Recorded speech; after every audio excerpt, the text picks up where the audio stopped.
Fix yourself first. Before you get so caught up trying to fix other people, fix yourself first.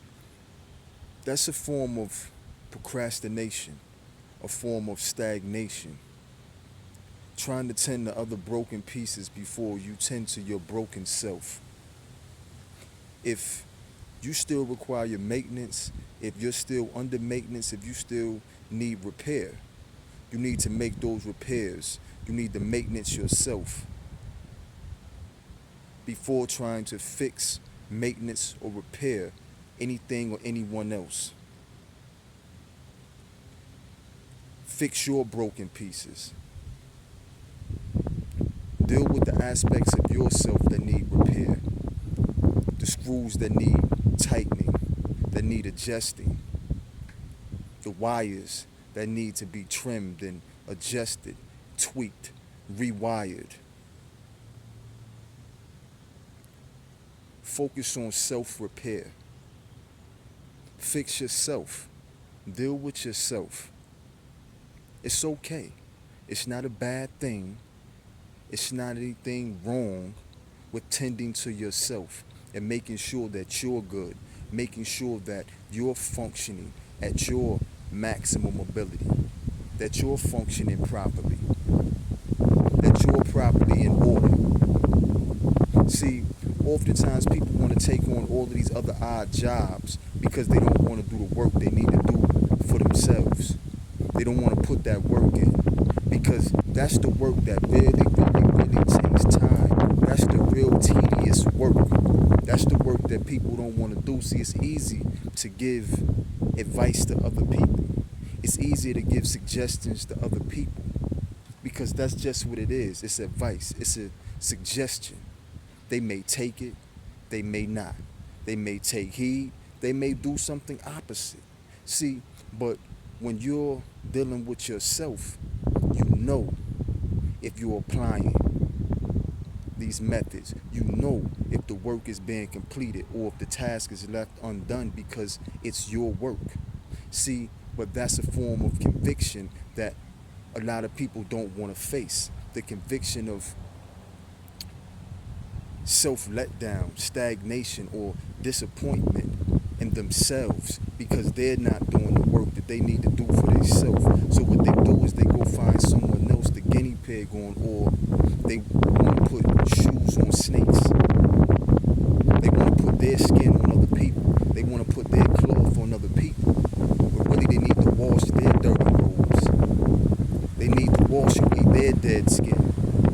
Instead of trying to shift that energy, that attention, or that emotion onto someone else, taking them on as a project when the most important project is gone undone. It's incompleted. It's not being tended to. That project is you. You stepped out of your shoes, left your shoes empty to place your feet in someone else's shoes. Now your shoes are empty.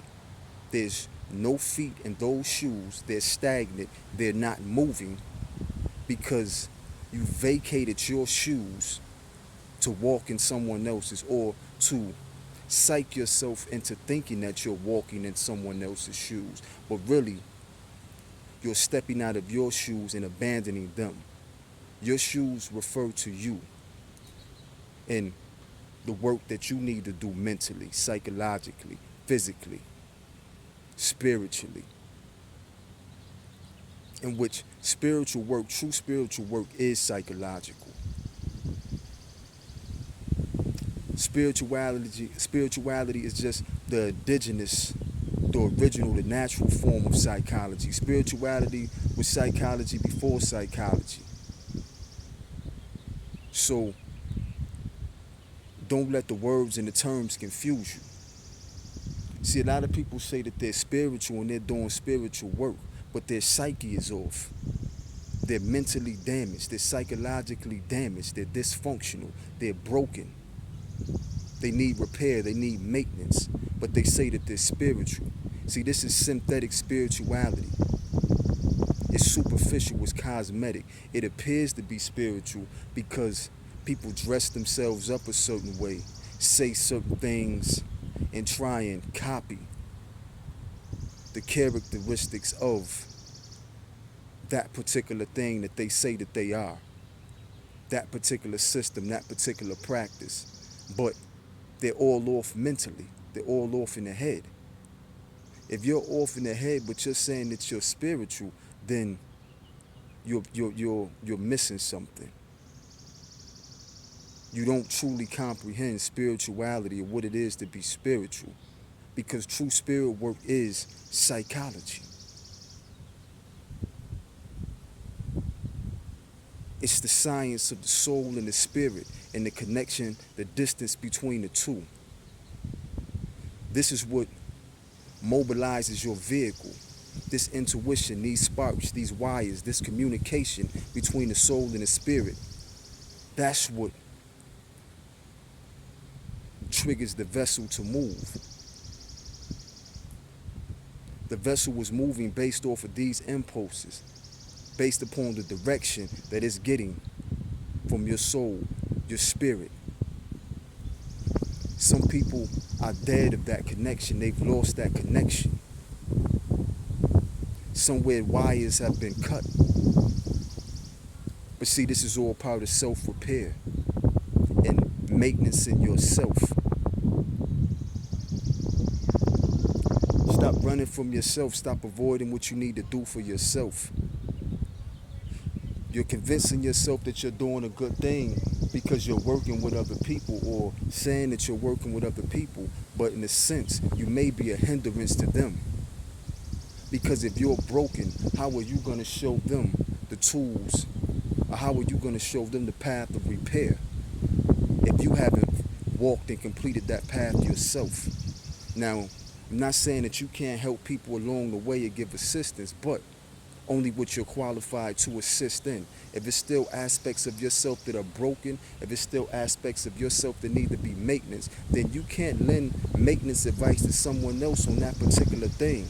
Although it may make you feel good, but you still need to do the work that you need to do for you. So don't sidestep off your path or take yourself off course by distracting yourself for trying to help someone else repair their broken vehicle on the side of the road. You need to get your shit up and running. You need to make the necessary repairs to your vessel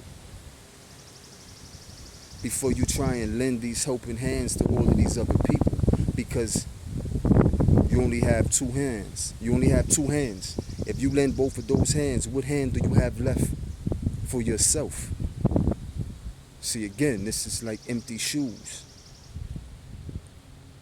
Tend to your mental, tend to your faculties, tend to yourself, and do the work that you need to do for you. Build yourself up to a place where you're strong enough to give parts of yourself to other people, to assist others, to lift them up. It's a process. You have to be patient, but you have to do what you need to do for you.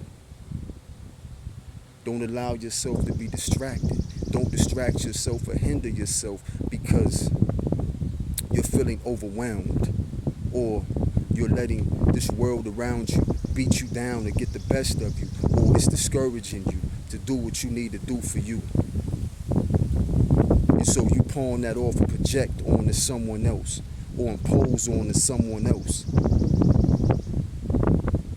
This is what you need to do for you. They're not your mirror.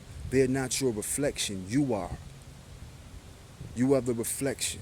You need to deal with you. This is all part of that mirror talk. This is all part of acceptance. This is all part of tapping into the solar chakra. This is all a part of activating that energy. Mastering those houses that are on lower levels. Making it from the root. Making it through the sacral.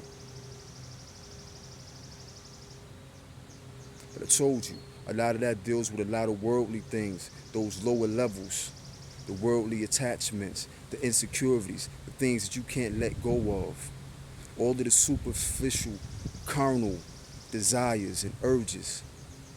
All of the low vibrational urges. That's what that is. All of those things that are keeping you in an insecure place. See, these are the levels that you have to rise above. But this is why I talk about acceptance. See, once you accept, see, that's when you tap into the heart.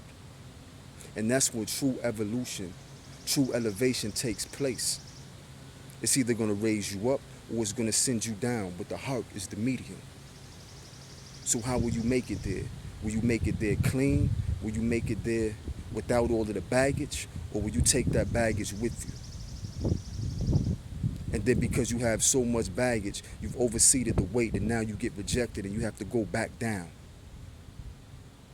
Lighten the load, lighten yourself, be light as a feather in order to rise. What is light? What is a feather? What do they symbolize?